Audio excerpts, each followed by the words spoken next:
how to use your brain 100%. These days it is common to encounter the opinion that the human brain supposedly works at only 10% of its full capacity. Some popular movies are even based on this statement. Let's try to figure out if each of us can suddenly become 10 times smarter, or is this a myth, and if so, where did it come from?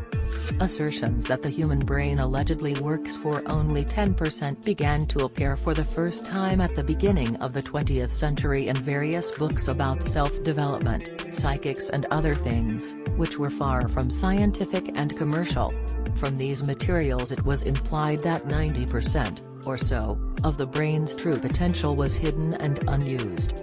These same sources also promised to offer some methods by which one could supposedly easily, effortlessly and quickly unlock this potential and achieve superpowers. The authors of these books, journalists and scribblers, nevertheless, tried to add some science to their unsubstantiated claims and referred to the then-renowned psychologist William James. Although he merely suggested that it was possible that we were simply not using our full potential. In doing so, he did not make any numerical estimates. This incomplete use of the brain is not based on the fact that some of its potential is hidden and unavailable, but on human laziness and lack of motivation. This is exactly what the scientist implied. Especially popular idea that the human brain allegedly works only 10% acquired after the publication of the book by Dale Carnegie, How to Win Friends. In the preface to that book, journalist Lowell Thomas, not only heavily paraphrased and distorted James' words beyond recognition, but he himself came up with the exact percentage out of his head. But where did this misconception come from, after all? Let's look into it. First, just at the beginning of the 20th century, scientists discovered that the human brain is 90% glial cells, at first glance supposedly useless. At this point, it is now known that these cells are not useless at all, but act as sophisticated routers and provide communication between the neurons of the brain. Moreover, it was discovered that the more of these cells in the brain, the better it works and the smarter the person. Secondly, then scientists realized that at different moments of time different parts of the brain are active, i.e. the whole brain really does not work at the same time. By the way, when the whole brain, i.e. all its parts, works at the same time, then the person has an epileptic seizure. It is known to happen, but it is unlikely to have superpowers. However, after hearing about these scientific findings, journalists immediately twisted everything in their own way, so that it looks like a sensation.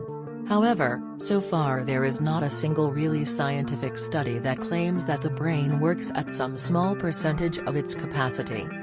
The fact is that this question, how much of the brain's capacity is it working at, is not scientific at all. This question lies in the field of elementary logic, not biology. The answer is too simple and obvious for scientists to even bother with it. And the answer is this. In each particular person, at the moment of maximum mental stress, the brain gives out all 100% of those opportunities that it is capable of at the moment.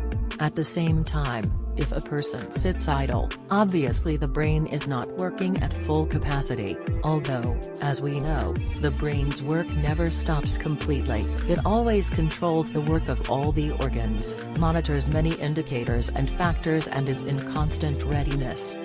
This does not mean that the brain cannot be developed. On the contrary, you can and should do it, and perhaps it can be developed even very strongly and many times, but for this you have to work hard. In this case, at any given moment, your brain will be able to give out all 100% of its capabilities at that moment. Here you can make an analogy with ordinary muscles. Suppose someone can lift a 100-kilogram barbell. Obviously, he doesn't always do it. Sometimes that person sits on the couch and uses 0% of his muscles. In another situation, maybe the person only needs to lift 10 pounds, then he's using 10% of his capacity. But it might happen that the person will have to lift 100 kilograms, and then he will do it and use 100% of his abilities.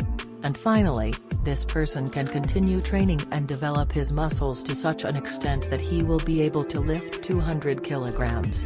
But that will not mean that at that time, when he could only lift 100 kilograms, and lifted them, he used 50% of his muscles, then he used all 100% of his capacity at that time.